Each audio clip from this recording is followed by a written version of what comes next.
এলার্মের শব্দে ঘুম ভেঙে আড়মোড়া হয়ে তাকিয়ে দেখি আমার মুখের উপর খুব কাছে কে জানি বসে আছে। এমনভাবে একজন পুরুষকে আমার এত কাছে দেখে ধরফরিয়ে উঠে বসলাম। হঠাৎ এত কাছে অচেনা একটা পুরুষকে দেখে ভয় পেয়ে পাশে রাখা বই দিয়ে তার মাথায় বাড়ি দিয়ে চোর চোর বলে চিল্লাতে শুরু করলাম। লোকটা আমাকে একটু ধমক দিয়ে বলল, চিল্লাচ্ছ কেন? আমি চোর হলে তো তুমি ডাকাত। লোকটার কথায় অবাক হলাম। সে কি ভেবে আমাকে ডাকাত বলতেছে? আমি একটু রেগে বললাম, এই কে আপনি? এখানে কি করছেন? আমি মানুষের মনের ডক্টর, তুমি চাইলে আমার মনের ডক্টর হতে পারো। সে বাঁকা হেসে বলল। আমি তার শেষের কথা পাত্তা না দিয়ে বললাম, সাইকোলজিস্ট? উহুম। হার্ট মানে কি? মন। হার্টের ডক্টর মানে মনের ডক্টর, মানে কার্ডিওলজিস্ট। শুনেন, আমি সায়েন্সের স্টুডেন্ট, এত ভেঙে বলার কিছু নেই। আর চোরের মতো এখানে কি করছেন? আমি না হয়ে চোর বুঝলাম, তুমি তো দিন দুপুরে এখানে ডাকাতি করে ঢুকছ।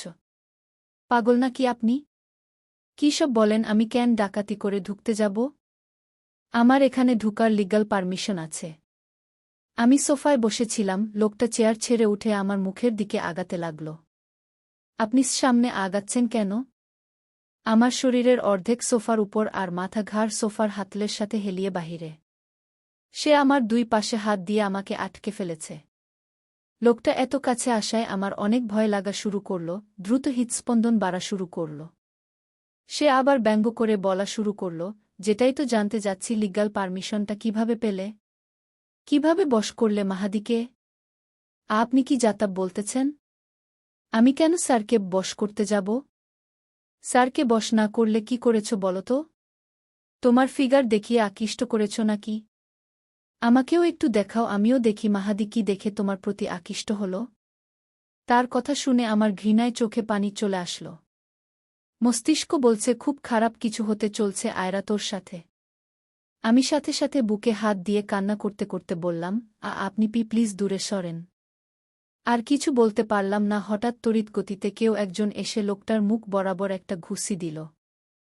আমি সামনে তাকিয়ে যেন দেহে প্রাণ ফিরে দিলাম, দৌড়ে গিয়ে স্যারের পিছন থেকে স্যারের শার্ট খামচে ধরে কান্না করে দিলাম।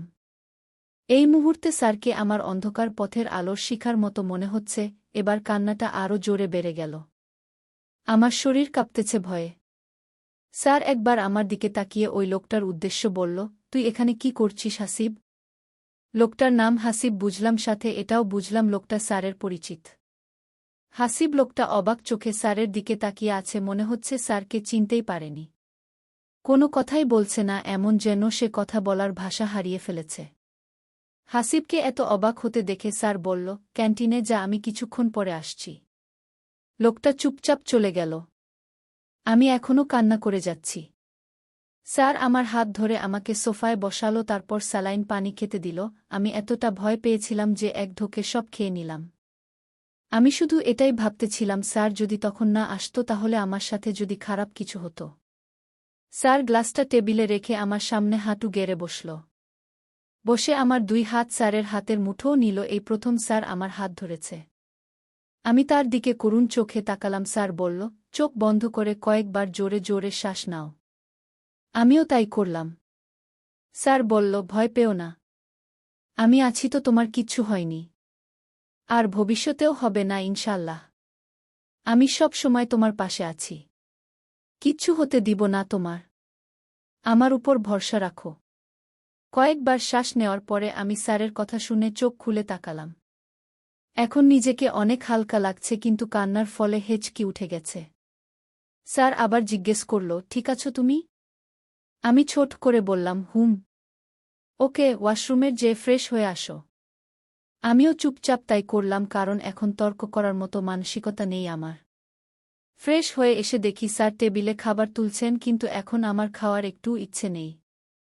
তাই স্যারকে আসতে বললাম, স্যার আমি এখন খাবো না, খেতে ইচ্ছে করে না। খেতে ইচ্ছে করতে হবে না, তুমি এমনিই খেয়ে নাও। স্যার, আগে খাও পরে শুনব। শুনো, আজকে তোমাদের পড়াতে পারবো না, আমার একটু কাজ আছে। ক্লাসের সবাইকে জানিয়ে দিও।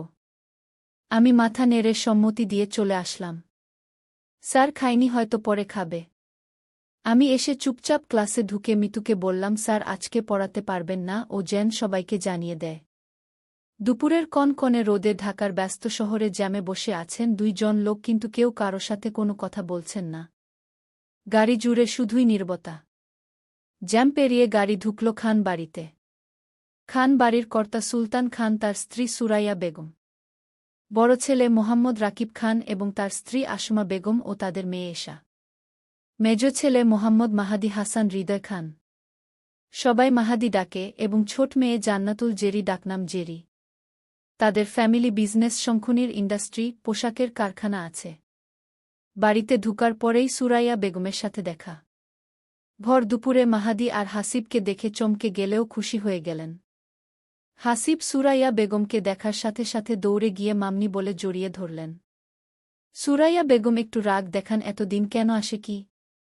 এতদিন পরে মনে পড়ল তার কথা এসবে বলে অভিযোগের পাহাড় তুললেন। অনেক বেলা হওয়ায় সবাইকে খেতে দিলেন। খেতে খেতে সুরাইয়া বেগম হাসিবকে জিজ্ঞেস করলেন, কিরে বাপ, সিলেট থেকে আসলি কবে? আজকেই এসেছি মামনি। আগে বলেসনি কেন? এখন আর কলও দিস না, একদম ভুলে গেছিস এই মাকে? একটু অভিমান করে বললেন। আরে মামনি, কি যে বলো না, তুমি কি ভুলার মতো কেউ নাকি? আসলে তোমাদের সারপ্রাইজ দিতে চেয়েছিলাম, কিন্তু এসে নিজেই সারপ্রাইজড হয়ে গেলাম। লাস্ট কথাটা মাহাদির দিকে তাকিয়ে বলল। মাহাদি চুপচাপ নিচের দিকে তাকিয়ে খাচ্ছে। সুরাইয়া বেগম আবার বলা শুরু করল, কিরে মাহাদি, তুই তো এখন কলেজে, খেয়ে আসো দুপুরে, আজ হঠাৎ বাসায় এলি যে? মাহাদি গম্ভীর গলায় বলল, তোমাদের আদরের বাদরকে নিয়ে এসেছি, তাই বাসায় লাঞ্চ করলাম। তোর বাবা তোকে জিজ্ঞেস করতে বলছিল বিজনেসে জয়েন হবি কবে?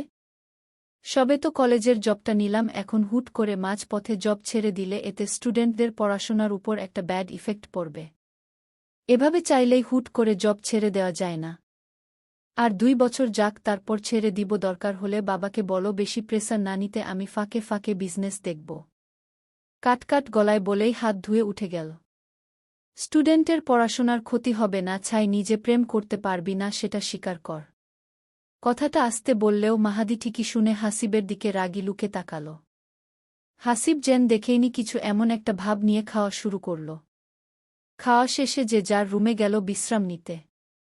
হাসিবের মা ছোটবেলায় মারা গেছেন, তখন ওর বয়স 10-12 হবে। পরে ওর আব্বু আর একটা বিয়ে করে লন্ডনে সেটেল। ওকেও নিয়ে যেতে চেয়েছিল, কিন্তু ও ওর মায়ের জায়গায় অন্য একজনে বসাতে পারেনি, তাই বাবার সাথেও তেমন যোগাযোগ রাখেনি। ছোট থেকে মাহাদির সাথেই ওর বড় হওয়া, ওদের বাসায় আসা যাওয়া, থাকা খাওয়া। মাসে মাসে ওর আব্বু ওর খরচ সুলতান সাহেবের কাছে পাঠিয়ে দেন। বিশ্রাম নিয়ে মাহাদি আর হাসিব বেরিয়ে গেলেন বন্ধুদের সাথে আড্ডা দিতে। অনেক দিন পর হাসিব সিলেট থেকে ঢাকা আসায় একটা জমজমাট আড্ডা হবে। হাসিব মূলত সিলেটেই জব করে, কিন্তু ঢাকা মেডিকেলে গেস্ট টিচার হয়েও আছেন। টঙের দোকানে যাওয়ার সাথে সাথে জনি নামের এক ফ্রেন্ড এসে মাহাদির সঙ্গে হ্যান্ডশেক করে বলল, কংগ্রাচুলেশনস দোস্ত। প্রেম করছিস অথচ আমাদের বললিও না। আমরা কি বাধা দিতাম নাকি? আমাদের কি জানার অধিকার নেই নাকি? পাশ থেকে আরেক বন্ধু শাওন বলল, শুনলাম ভাবি অনেক সুন্দর, তাই কি একেবারে বিয়ে করে জানাতি নাকি? মাহাদি এদের কথা শুনে রাগী গলায় বলল, তোদের এসব ফালতু কথা কে বলেছে? কেন বাবু, তুমি কি মনে করছো তুমি না বললে আমরা জানব না? তুমি ডুবে ডুবে জল খাবা আর আমরা বললেই দোষ? নিজে প্রেম করতে পারবি আর আমরা বলতে পারব না? বাব্বাহ, এটা কিন্তু ভারী অন্যায় দোস্ত। তোরা রাখবি তোদের এসব বকবকানি, নাকি আমি চলে যাব? আরে দোস্ত, তুই রেগে যাচ্ছিস কেন? কাম ডাউন। আমরা তোর ফ্রেন্ড, আমরা বলবো না তো কারা বলবে বলো? তাই বলে না জেনে নিজের মনের মতো বানিয়ে বলে দিবি? কি মনের মতো বললাম? আমরা তো সত্যিটাই বললাম। সত্যিটা জানলে এসব বলতি না। তাহলে সত্যিটা বল। বলার সুযোগ তো দিবি। ওকে ওকে বল। তুই বল, আমরা শুনছি। ওই মেয়েটা প্রথম যেদিন এসেছে, আমি তখন অফিস রুম থেকে বের হচ্ছিলাম, দেখি কিছু সিনিয়ররা ওকে কিছু বলছে। দেখেই বুঝা যাচ্ছিল ও নিউ ইন্টারের স্টুডেন্ট। পরে যখন আমাকে লাভ লেটার দিল, তখন বুঝলসম ওরা ওকে দিয়ে এটা আমাকে দিতে বাধ্য করছে। নেক্সট টাইম যাতে ও কারো কথায় এমনটা না করে, তাই ওকে ভয় দেখানোর জন্য প্রিন্সিপাল আঙ্কেলের কাছে নিয়ে গেলাম। সেখানে যাওয়ার পরে 2টা ধমক দেওয়ার পরে জানলাম ও গ্রাম থেকে এসেছে। ধমক খেয়ে নিজেকে শক্ত কি করবে আরও উল্টো ভ্যা করে কান্না করে দিচ্ছে ভাই। পরে বুঝলাম এই নাদানকে দিয়ে কিচ্ছু হবে না, ওকে যদি আমি ওইভাবে ছেড়ে দেই তাহলে ও আসমার মতো আর ওর ড্যাগিংয়ের শিকার হবে। তোরা সবাই আসমার কথা জানিস, ওর সাথে কি হয়েছিল, আর সেই সেইম জিনিসটা আর একটা মেয়ের সাথে রিপিট হবে সেটা আমি কিভাবে হতে দেই। তাই আমি একটু ভেবে ওকে সবার সামনে থেকে আড়াল রাখতে, সেফ রাখতে এমন একটা ডিসিশন নেই। ক্লাসের পর বাকি টাইমে যদি ওর কারো সঙ্গে কোনো কথাই না হয় তাহলে তো আর কোনো ড্যাগিংয়েরও শিকার হবে না। এই হচ্ছে মূল কাহিনী বলেই হাসিবের দিকে একটু রেগে তাকাল। এতক্ষণ তিনজনেই মনোযোগ দিয়ে শুনছিল। শাওন একটু ভেবে বলল, কিন্তু তুই এভাবে কতদিন ওকে বাঁচাবি? ও ঢাকা শহরে নতুন ছিল। আস্তে আস্তে বুঝে যাবে যে ওকে এখানে কিভাবে লড়াই করে থাকতে হবে। কিন্তু প্রথম আসার পরেই ওর লড়াইতে বাধা পেলে সবাই ওকে হেয় করলে ও লড়াই করার সাহসই পেত না, তাই আমি জাস্ট ওকে অ্যাডজাস্ট করার মতো টাইমটা দিছি। সবাই এবার আসল কাহিনীটা বুঝল। জনি হঠাৎ করে বলে উঠল, আচ্ছা সবই তো বুঝলাম, কিন্তু ওর নামটা কি? আয়রা। হাসিব আসার পর থেকে কোনো কথা বলেনি, এবার বলল, বুঝলাম তোর ওর সাথে কোনো সম্পর্ক নেই, তাই বলে তুই আমাকে মারলি? আমার প্রতি তোর বিশ্বাস নাই? মারব না তো কি বলবো? তুই ওর সাথে কি করছিলি? ওর কান্না দেখে আর কিছু ভাবতে পারিনি। আরে আমি তো তোর কেবিনে একটা মেয়ে দেখে ভয় পেয়ে গেছিলাম। আমার নারী বিদ্বেষী যে বন্ধু মেয়েদের সাথে প্রয়োজন ছাড়া কথা বলে না, তার রুমে একটা মেয়ে দেখে আমি অবাক হব না? তোরাই বল। শাওন আর জনির দিকে তাকিয়ে বলল। ওরাও দুইজন সাথে সাথে মাথা নেড়ে হ্যাঁ বুঝাল। হাসিব আবার বলা শুরু করল, তাই তো ভাবছি বন্ধুর প্রেমিকাকে একটু পরোক্ষ করে দেখি। এই প্রেমিকা মাই ফুট? তার মানে তুই বলছিস তুই ওকে পছন্দ করিস না, right? Yes. Are you sure? Yes. তাহলে তো আমার রাস্তা ক্লিয়ার। অমন সুন্দরী মেয়ে আমি হাত ছাড়া করব না ভাই। আমি ওকে বিয়ে করতে চাই দোস্ত। মাহাদি ওর দিকে বিরক্ত হয়ে তাকাল। হাসিব মনের সুখে গান ধরল, বাক বাকুম পায়রা, মনের ভিতর আয়রা, বউ সাজবে কালকে, নিয়ে যাব পালকি। মাঝরাতে চারদিকে নিস্তব্ধতা, কোথাও কোনো কোলাহল নেই। সবাই যে যার রুমে ঘুমাচ্ছে। হঠাৎ হাসিবের মনে হল ওর রুমে কেউ একজন ঢুকছে, ওর বেডের দিকেই আসতেছে। হাসিব চুপ করে শুয়ে আছে, কেউ একজন খুব সতর্কতার সাথে ধীর পায়ে এসে ওর মাথার কাছে দাঁড়াল। শুধু নিঃশ্বাসের শব্দ শোনা যাচ্ছে। হাসিবে কিছুক্ষণ ওভাবে শুয়ে থেকে শেষবে পাত্তা না দিয়ে উল্টো ঘুরে শুয়ে পড়ল। সেই ছায়া মানব যেমন নিঃশব্দে এসেছিল তেমন নিঃশব্দেই বেরিয়ে গেল। দোতলার মাঝের রুমটা মাহাদির, তার ডান পাশের রুমটা জেরির, ঠিক সিঁড়ির সামনের রুমটা আর জেরির পাশের রুমটা গেস্টদের। জেরি এবার ঢাকা মেডিকেলে 2 সেমিস্টারে পড়ে। আবার মাহাদি বাম পাশের রুমটা ফাঁকা, তার পরের কোণারের রুমটা হাসিবের জন্য বরাদ্দ। আর সামনের দিকে রুম করা না, ওগুলো ড্রয়িং রুমের মতো। কোনো অনুষ্ঠান হলে কাজিনরা মিলে ওখানে আড্ডা দেয়। নিচের ফ্লোরে ওর বাবা-মা আর ভাবি ভাইয়া থাকে। আজকে সকাল থেকেই আয়রার শরীর অনেক খারাপ, পেটে ব্যথা করে অনেক, আবার জ্বরও লাগে। আয়রা, তানিমা আর মিতু ক্যান্টিনে বসে আছে, সাফিন আসলে একসাথে যাবে তাই। এর মধ্যে সাফিন এসে বলল, আম্মু আসছে আজকে, গেইটের ওখানে আছে, ওদের সাথে দেখা করবে। ও আর কিছু বলতেই পারেনি, তার আগেই আমরা উঠে রওনা দিচ্ছি যাওয়ার জন্য। আমার ব্যাগটা সাফিনের কাঁধে উঠাই দিচ্ছি। প্রথমে ও চিল্লানো শুরু করলেও মিতু যখন বলছে আমি অসুস্থ, পরে আর কিছু বলেনি। সাফিনের আম্মু আমাদের সবাইকে অনেক আদর করে। সাফিন একা, ওর কোনো ভাই বোন নেই। ছোট 2টা যমজ বোন ছিল, একটা অ্যাক্সিডেন্টে মারা যায়। বোন 2 জন সাফিনের কলিজা ছিল, এমন হুট করে মারা যাওয়ায় সাফিন অনেক ভেঙে পড়ছিল। ও মানসিক ভারসাম্য হারিয়ে ফেলেছিল, কারো সাথে কোনো কথা বলত না, সব সময় চুপচাপ থাকত। সাফিনের মা সরকারি জব করত। ছেলের এই অবস্থা দেখে জব ছেড়ে দেয়। এমনিতেই তারা 2 সন্তান হারিয়েছেন, ওকেও হারাতে চান না। ওর আম্মু ওকে প্রতিদিন নিয়ে আসত। পরে আমাদের সাথে পরিচয় হওয়ার পর আন্টি কয়দিন এসে যখন দেখল ও আমাদের সাথে মিশে আস্তে আস্তে নরমাল হচ্ছে, তারপর আর আন্টি আসে না। আমাদের উপর ভরসা রেখেই ওকে আমাদের উপর ছেড়ে দিচ্ছেন। তার এতটুকু ভরসা আছে, আমরা ওর সাথে থাকলে ইনশাল্লাহ ওর কোনো ক্ষতি হবে না। আর বমরাও আন্টির ভরসার যথাযথ সম্মান রাখি এবং রাখব ইনশাল্লাহ। আমাদেরকে আশেপাশেও এমন অনেক সাফিন আছে, কিন্তু হয়তো আমরা তাদের নিয়ে মজা নেই, হাসি তামাশা করি, এতে করে ওরা আরও ভিতরে ভিতরে ভেঙে পড়ে। আমরা নিজেরাও বুঝি না আমাদের এই মজা করা অন্যের জীবনে কতটা ক্ষতিকারক প্রভাব ফেলে। আসলে আমরা কখনো বুঝার চেষ্টাই করি না, চেষ্টা করলে হয়তো বুঝতে পারতাম।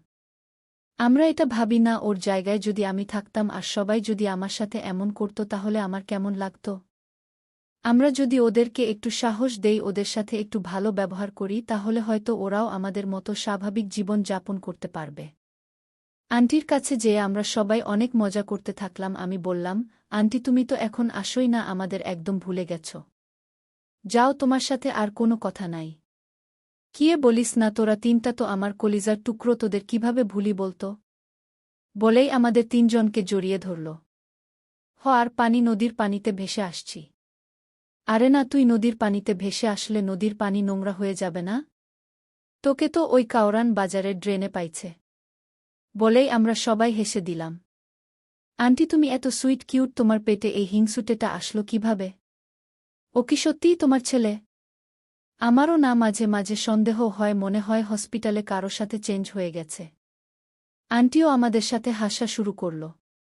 আম্মু তুমিও? এই তুই চুপ করবি?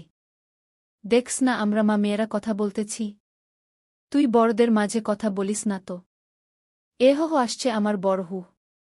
হয়েছে, এবার চুপ কর। ক্লাস শুরু হয়ে যাবে তোদের। শোনো, এটায় বিরিয়ানির রান্না করে নিয়ে আসছি, সবাই মিলে খেয়ে নিস। হায় আল্লাহ, ক্লাসের কথা তো ভুলেই গেছিলাম। আচ্ছা আন্টি আসি আমরা, তুমি সাবধানে যাও। নিজের খেয়াল রেখো।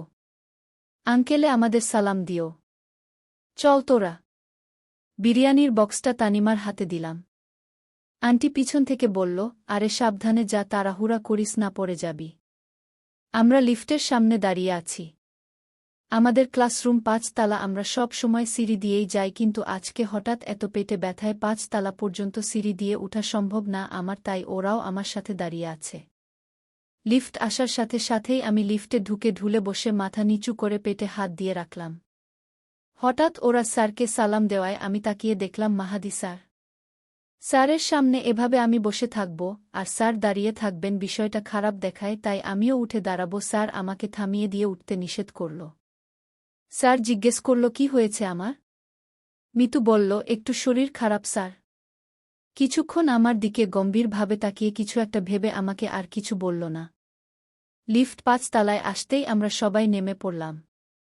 টিফিন টাইমে স্যারের কেবিনের সামনে দাঁড়িয়ে আছি। কালকের কথা মনে করলেই কেমন হাত পা কাঁপে। পিছন থেকে হঠাৎ কে যেন বলে উঠল, এখানে দাঁড়িয়ে আছো কেন? ভিতরে ঢুকতে কি সমস্যা? পিছনে তাকিয়ে স্যারকে দেখে একটু শান্তি পেলাম। কালকের ঘটনায় স্যার যেভাবে আমাকে শান্ত করেছেন, যেভাবে আমার কেয়ার করেছেন, তাতে এতটুকু ভরসা আমার স্যারের উপর আছে। স্যার পাশে থাকতে ইনশাআল্লাহ আমার কোনো ক্ষতি হবে না। তাই আমি একটু আমতা আমতা করে বলা শুরু করলাম, আসলে স্যার। আর কিছু বলতে পারলাম না, এর মধ্যে স্যার কেবিনের ভিতরে হাসিবকে চেয়ারে বসে ফোনে কিছু একটা করতে দেখে বুঝল আমি কেন কেবিনের সামনে দাঁড়িয়ে আছি। তাই আমাকে কিছু বলতে না দিয়ে স্যার বলল, আমার সাথে ভিতরে আসো। স্যার যেহেতু সাথে আছেন তাহলে তো আর কোনো চিন্তা নেই, তাও একটু ভয়ে ভয়ে ঢুকলাম। স্যার তার চেয়ারে বসে আমাকে বলল, বসো। আমি মাথা নিচু করে চুপ করে সোফায় গিয়ে বসলাম। হাসিবে আমাকে দেখে বলল, আরে হায় বাক বাকুম পায়রা। আমি ভ্রু কুঁচকে তার দিকে তাকিয়ে আবার স্যারের দিকে তাকালাম। স্যার হয়তো বুঝল আমি তাকানোর মাধ্যমেই স্যারের কাছে হাসিবের নামে বিচার দিলাম। স্যার আমাকে শান্তভাবে বলা শুরু করল, ওর নাম হাসিব, ও আমার অনেক ভালো ফ্রেন্ড, ছোটবেলা থেকে আমরা একসাথে বড় হয়েছি। কাল তোমাকে আমার কেবিনে হুট করে দেখে অন্য কিছু ভেবে তোমার সাথে মজা করা শুরু করছিল। ও আসলে বুঝতে পারেনি। এটুকু বলেই স্যার হাসিবের দিকে একটু রাগী চোখে তাকিল।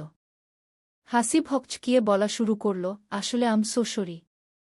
আসলে কাল আমি একটু মজা করতে গিয়েছিলাম, তুমি যে এত ভয় পাবে বুঝতে পারিনি। সরি বাক বাকুম পায়রা। আয়রা তো এই বেটাকে এমনিই সহ্য করতে পারে না, তার উপর ওর নামের দফারফা করে দিচ্ছে। মেজাজটা এত গরম হয়েছে, শুধু স্যার সামনে দেখে কিছু বলতেছে না। মাথা নিচু করে শুধু রাগে ফুঁসতেছে। হাসিব আয়রাকে কিছু বলতে না দেখে আবার বলা শুরু করল, আমি সত্যিই অনেক সরি। তুমি প্লিজ রাগ করো না বাকুম পায়রা। কথা বলো। আমি ওই বেটার সাথে অযথা কোনো কথা বাড়াতে চাই না, তাই ছোট করে বললাম, হুম। স্যারের দিকে তাকিয়ে দাঁড়িয়ে বললাম, স্যার আসি আমি। কেন, কোনে প্রবলেম? না স্যার, এমনি। আমরা কথা বলেন, আমি আসি। খাবে না? তোমার শরীরের কি অবস্থা? আলহামদুলিল্লাহ ভালো স্যার। না স্যার, আমরা আজকে সবাই একসাথে খাবো সেটা বলার জন্যই আসছিলাম। ওকে। আরে বাকুম পায়রা, চলে কেন যাচ্ছ? আমি তোমাদের এখানে আসলাম, তার মানে আমি তো তোমাদের গেস্ট, তাই না? তাহলে গেস্টকে কিছু খাওয়াবে না? কি খাবি তুই? আমি যা খেতে চাই তা তুই খাওয়াতে পারবি না। সেটা শুধুমাত্র বাকুম পায়রাই খাওয়াতে পারবে। লাস্ট কথাটা আমার দিকে তাকিয়ে বলল। মাহাদি স্যার কিছু বলার আগে আমিই বলে দিলাম, তাহলে না খেয়ে থাকেন, খাওয়া লাগবে না। আরে এভাবে কেন বলতেছ? আমি তো শুধু তোমার হাতে এক কাপ কফিই খেতে চাই। আমার এত রাগ উঠতেছে তোরে আমি কফি না বিষ খাওয়াবো শালা। তোর জন্মে কফি খাওয়ার শখ মিটাবো। স্যারের ফ্রেন্ড এখন না করি কিভাবে? স্যার তো জানে আমি কফি বানাতে পারি। ওই দিন স্যার শিখিয়ে দেওয়ার পর থেকে আমি স্যারকে কফি বানিয়ে খাওয়াই। মন খারাপ করে কফি বানাতে যাব তার আগেই মাহাদি স্যার বলে উঠলেন, ওর কফি খেয়ে দেখা যাবে তুই ঢাকা মেডিকেলে ফুড পয়জনিংয়ের জন্য ভর্তি হয়েছিস। পরে তোর লিভার কিডনি এক কফিতেই হাওয়া হয়ে যাবে। সাথে দেখা যাবে আমার কফি হিটারও ব্লাস্ট হয়ে গেছে। স্যারের কথা শুনে আমি জাস্ট হা হয়ে গেলাম। আমি এত বাজে কফি বানাই? কই, স্যার তো ঠিকই খায়, সে তো এতদিন কিছু বলল না। কিন্তু যাই হোক, ওই বেটাকে যে কফি বানিয়ে খাওয়াতে হবে না, এটাই বড় কথা। আমি আর কথা বাড়ালাম না, চুপ করে বললাম, স্যার আসি আমি। আমি আশা নিলে পিছন থেকে হাসিব ডেকে উঠল। এই পিচ্চি শুনো। জি আঙ্কেল, বলুন। Uncle? What do you mean by uncle? What do you mean by ফর্ড পেখি আঙ্কল? আমি পিচ্চি হলে তো আপনি আমার আঙ্কেলই হবেন, তাই না? হাসিব কাদো কাদো মুখ করে বলল, তাই বলে বিয়ের আগেই আঙ্কেল? আয়রা কিছু বলার আগেই মাহাদি স্যার আয়রাকে যেতে বলল। আয়রাও আর কিছু না বলে বের হয়ে গেল। ভাই, আমি যাকে নিয়ে বাসর করার স্বপ্ন দেখি, যে আমাকে ডার্লিং ডাকবে, সে কিনা আঙ্কেল ডাকতেছে। হায় আল্লাহ, এই দিনও আমাকে দেখতে হলো। তুলে নাও আল্লাহ, তোমার কাছে নিয়ে যাও আমায়। তোর অ্যাক্টিং বন্ধ করবি? এমন ভাব করতেছে মনে হয়ে কচি খোকা। বয়স কি তোর কম নাকি? ঠিক বয়সে বিয়ে করলে এখন 2 বাচ্চার বাবা হতিস। মনে হয় তুমি 2 বছরের শিশু, কিছু বুঝ না, আমাকে বয়সের খোটা দিস তুই কি তাইলে? আমি তো আর তোর মতো হাঁটুর বয়সী কারো সাথে প্রেম করতে যাচ্ছি না, যে আমাকে ডার্লিংয়ের বদলে আঙ্কেল ডাকবে। হু, তুই আমার সাথে মজা নিচ্ছিস? শোন, দিন আমারও আসবে, আমি তোকে বউ দোয়া দিচ্ছি, আমার বুয়ের থেকেও তোর বুয়ের বয়স কম হবে। তোর বউ তোকে ডার্লিংয়ের বদলে আব্বা বলে ডাকবে, দেখে নিস।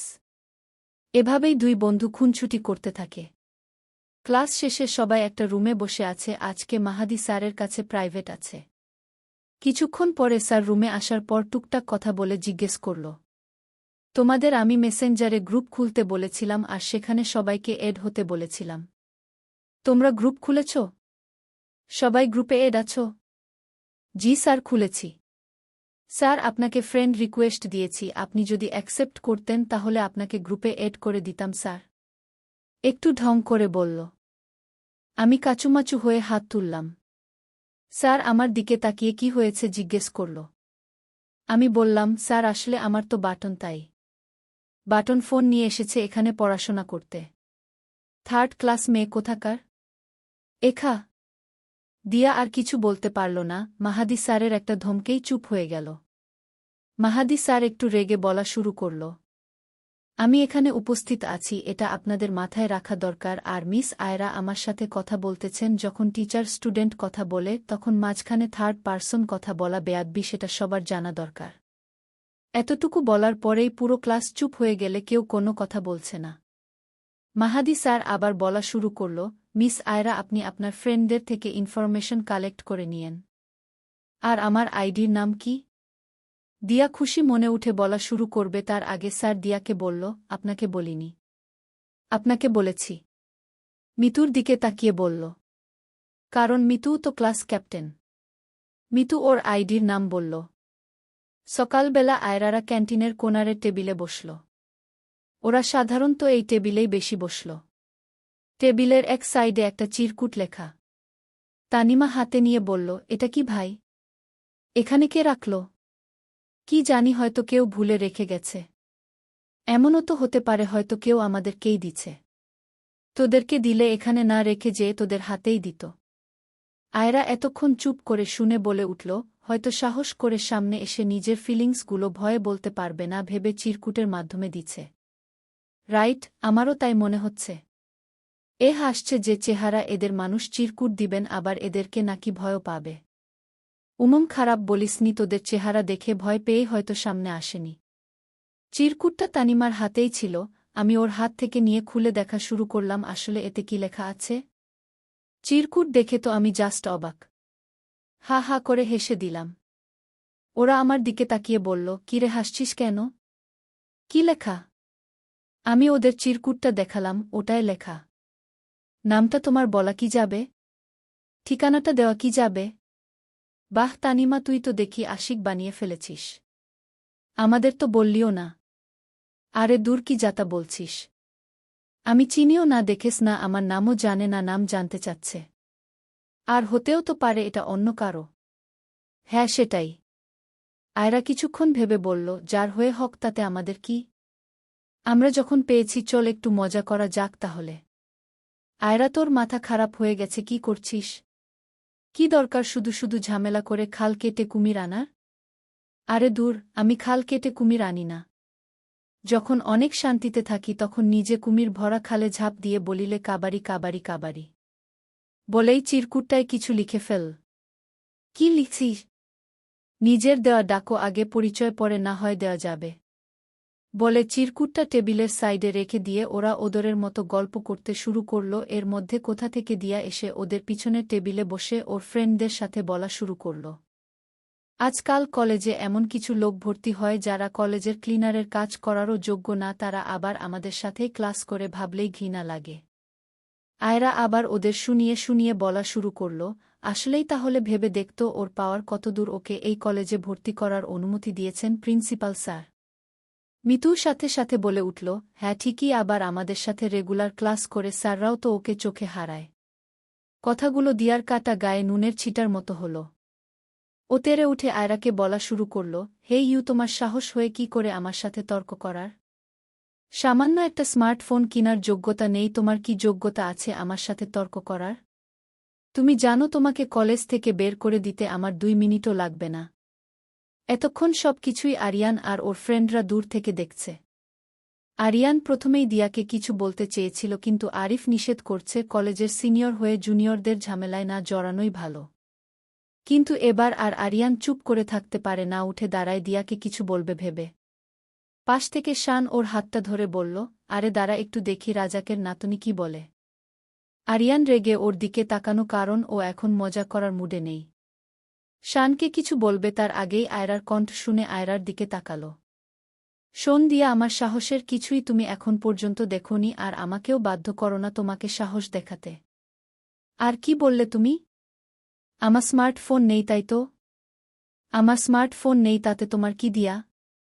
আমি কি তোমাকে কখনো বলছি যে দিয়া আমার তো স্মার্টফোন নেই, তোমার ফোনটা দাও আমি ইউজ করি, বা আমাকে একটা ফোন কিনে দাও দিয়া? বলিনি তো, তাহলে তোমার এত কিসে প্রবলেম বলো তো? তারপর কি বললে আমি কি যোগ্যতা আছে তাই না? শোনো, আমি না আমার নিজের যোগ্যতায় এখানে ভর্তি হয়েছি, আর রইল তুমি আমাকে কলেজ থেকে বের করে দিবে তো দাও না, বের করে কে নিষেধ করছে তোমাকে?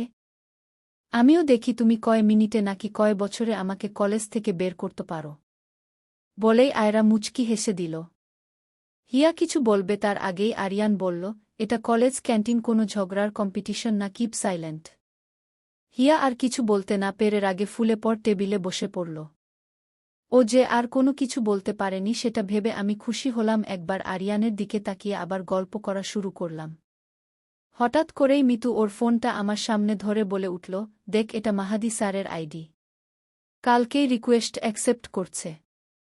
ভাই, সে আমাদের স্যার হয়, এটলিস্ট স্যারকে তোর বদ নজর থেকে মাফ করবইন। মিতু কিছু বলবে তার আগেই আমি ওর হাত থেকে ফোনটা নিয়ে দেখা শুরু করলাম। স্যারের প্রোফাইলে স্যারের কালো শার্ট পরা বাইকের সাথে দাঁড়ানো পিক। চোখে সানগ্লাস, দুহাত প্যান্টের পকেটে রেখে গাড় বাঁকা করে অন্যদিকে তাকানো। আর ক্যাপশনে লিখা, "Some walks you have to take alone." কিছু পথ একাই হাঁটতে হয়। আমি দিয়াকে একটু জ্বালানোর জন্য বললাম, "উফ, দেখ স্যার, কি হ্যান্ডসাম, কি সুন্দর একটা লুক দিয়ে তাকিয়ে আছে। ইস, আমি তো প্রেমে পড়ে গেলাম।" তারপর একটা হিন্দি গান গাওয়া শুরু করলাম একটু জোরে জোরে। Ask status, ask smile, ask চশমা, আস্ক প্রোফাইল, আস্ক ভ্যাল, আস্ক চাও, লড়কি লড়কা মেঙ্গি বেওয়াল। আমার গান শুনে ওরা হা হয়ে থাকলে ওদের একটা চোখ টিপলেই ওরা বুঝতে পেরে হেসে দিল। কিন্তু এদিকে শান আরিয়ানের দিকে তাকিয়ে বলল, "দোস্ত, ভাবি মনে হয় তোর প্রেমে পড়ছে, দেখলি না কি গান গাইল? মনে হয় তোর কালকের ক্যাপশন দেখছে। দোস্ত, তোর রাস্তা তো ক্লিয়ার, এখন ট্রিট দে।" আরিয়ান বিরক্ত হয়ে বলল, "চুপ করবি তুই? আমার মনে হয় না এমন কিছু। আগে বউ হক, পরে তোকে ট্রিটের মাঝে ডুবিয়ে রাখব।" কাল রাতে আরিয়ান ও আয়রাকে মনে করে ফেসবুকে আরিয়ানের একটা সাদা কালো পিক দিয়ে পোস্ট করেছে, যেটায় ও বাইকের সাথে হেলান দিয়ে বসে আকাশে তাকিয়ে আছে, আর তাতে লেখা ছিল, "তুমি আমার অনেক শখের খুঁজে পাওয়া এক প্রজাতির নীল, আমি রংধনু রঙিয়ে সাজিয়েছি, দেখো এক আকাশ সব নীল।" টিফিন টাইমে আয়রারা কম্পাসে মাঠে পাশ থেকে ল্যাব ভবনের দিকে যাচ্ছিল, কারণ আজকে ওদের কেমিস্ট্রি ল্যাব আছে টিফিনের পরে। মাঠ দিয়ে যাওয়ার সময় শুনে কে জানি গান গাচ্ছে, নাম জানি না তোর, আর রাত জানি না ভোর, মন যায় রে চলে যায় প্রেম জাগিয়ে। তোর এক কথায় আমি রাখব হাজার বাজি, তোর ইশারায় আমি মরে যেতেও রাজি। আয়রা তানিমাকে ধাক্কা দিয়ে বলতেছে, "দোস্ত, আমার এই গান তোর আশিক গাচ্ছে, সকালে না তোর নাম জানতে চাইল, এখন আবার এই নাম নিয়েই গান যাচ্ছে।" ওরা এসবে তেমন একটা পাত্তা না দিয়ে ক্যান্টিনে খেতে গেল, আর আয়রা মাহাদি স্যারের কেবিনে গেল। সবাই ল্যাব ক্লাসে দাঁড়ানো, মাহাদি স্যার সবাইকে কেমিক্যাল আরও অন্য রাসায়নিক পদার্থ দেখিয়ে দিচ্ছেন। সবাইকে সতর্ক করে দিচ্ছেন, এখানে অ্যাসিড আছে, সবাই জানি সাদবানে সব কাজ করেন। কারো শরীরে পড়লে চামড়া উঠে যেতে পারে, ফোসকা পড়তে পারে, অ্যালার্জি প্রবলেম হতেও পারে। সবাইকে এপ্রন পরে নিতে বলা হয়েছে। তারপর সবাই ৬-৭ জন নিয়ে আলাদা আলাদা গ্রুপে ভাগ করে দিলেন। সবাইকে কিছু পরিমাণে মৃদু অ্যাসিড আর ক্ষার দিলেন বিক্রিয়া করার জন্য। এদিকে আয়রাকে মিতু বলল, "দোস্ত, আমরা তো টিফিন টাইমে আরও একটা চিরকুট পাইছি।" আয়রা অনেক উত্তেজিত হয়ে বলল, "সত্যি? কই দেখি, দেখা তো আমাকে।" তানিমা ওর হাতে চিরকুট দিতে ও খুলে দেখল তাতে লিখা, "পড়েছি বেকায়দায়, কি আর করা যায়। আজ থেকে তোমাকে পরি বলে ডাকব।" চিরকুটটা পরে ও হেসে দিল। খুশি হয়ে কিছু বলবে এর ভিতরে মাহাদি স্যারের কণ্ঠ শোনা গেল, "মিস আয়রা, এটা একটা ল্যাব আড্ডা দেওয়ার জায়গা না। এটা খুব সেনসিটিভ একটা জায়গা, আপনি চাইলেই আপনার মন মতো এখানে ব্যবহার করে পারেন না। সামনে এসে দাঁড়িয়ে থাকেন।" আয়রাকে কথা বলতে দেখেই মাহাদি স্যারের মাথা গরম হয়ে গেছে। এটা কি বিয়ে বাড়ি নাকি যে এভাবে হাসাহাসি করতেছে? একটু এদিক ওদিক হলে কত বড় অঘটন ঘটতে পারে সে সম্পর্কে এ মেয়ের কোনো সেন্স আছে? ইডিয়েট একটা। আয়রা চুপচাপ সামনে যেয়ে দাঁড়িয়ে সব কিছু দেখতেছে। সবার কথা শেষে সবাই রেজাল্ট দেখাতে স্যারের আছে নিয়ে আসতেছে। দিয়ার গ্রুপও নিয়ে এসেছে। সকালে ক্যান্টিনের ওই ঘটনার জন্য দিয়া আয়রার উপর অনেক রেগে আছে। ও মনে ভাবছে কেমিক্যাল আয়রার গায়ে উপর একটু ঢেলে দিয়ে শোধ নিবে ওর সাথে লাগতে আসার। দিয়া যে আয়রার সামনে দাঁড়িয়ে ওর হাতের টেস্ট টিউবটা আয়রার দিকে কাত করে ধরছে। পিছন থেকে কারো ধাক্কা খেয়ে টেস্ট টিউব বুলেটের সাথে বাড়ি খেয়ে দিয়ার হাত থেকে নিচে পড়ে, টেস্ট টিউবরা ভেঙে যায় আর সব কেমিক্যাল ছিটে গিয়ে আয়রার দিকে পড়ে। আয়রা 2 হাত দিয়ে ওর মাথা ধরে ঘুরে যাওয়ায় কেমিক্যাল আয়রার হাতে, মুখে, পিঠে লাগে। সঙ্গে সঙ্গে আয়রা গলা ফাটিয়ে চিল্লিয়ে ওঠে। ও এত জোরে চিৎকার করছে ফ্লোরের সব মানুষ ল্যাবের সামনে হাজির। সবাই বুঝতেছে বড় কোনো দুর্ঘটনা, কিন্তু কি হয়েছে সেটা কেউ জানে না। আয়রার কান্না দেখে দিয়া ভয় পেয়ে যায়, কারণ ও তো এমনটা চায়নি, ও জাস্ট একটু ওর হাতে দিতে চেয়েছিল। মাহাদি স্যার দ্রুত আয়রার এপ্রনটা খুলে ফেলে। কিন্তু আয়রা এখনো জোরে জোরে কান্না করে যাচ্ছে, দেখেই বোঝা যাচ্ছে ওর অনেক কষ্ট হচ্ছে। আয়রাকে দেখে ওখানে অনেকেরই চোখে পানি চলে এসেছে। মাহাদি স্যার আয়রার হাতে ফেইসে কি জানি ছিটিয়ে দিচ্ছেন। হলে আসার পর আয়রা ড্রেস চেঞ্জ করে একটা ঢিলে টি-শার্ট পরে কান্না করে যাচ্ছে। পিঠে কিছু লাগলেই জ্বলে। হাতে, ফেইসে, পিঠে সব লাল হয়ে ফোসকা পড়ে গেছে। ওর ফেইস দেখে ওরে চিনাই যাচ্ছে না। ও ওর রুমমেটরা অফিসে এসে কমপ্লেইন করেছে ওরা আয়রাকে ওদের রুমে রাখবে না। তারা ভাবতেছে ওর থেকে হয়তো তাদেরও এমন হবে।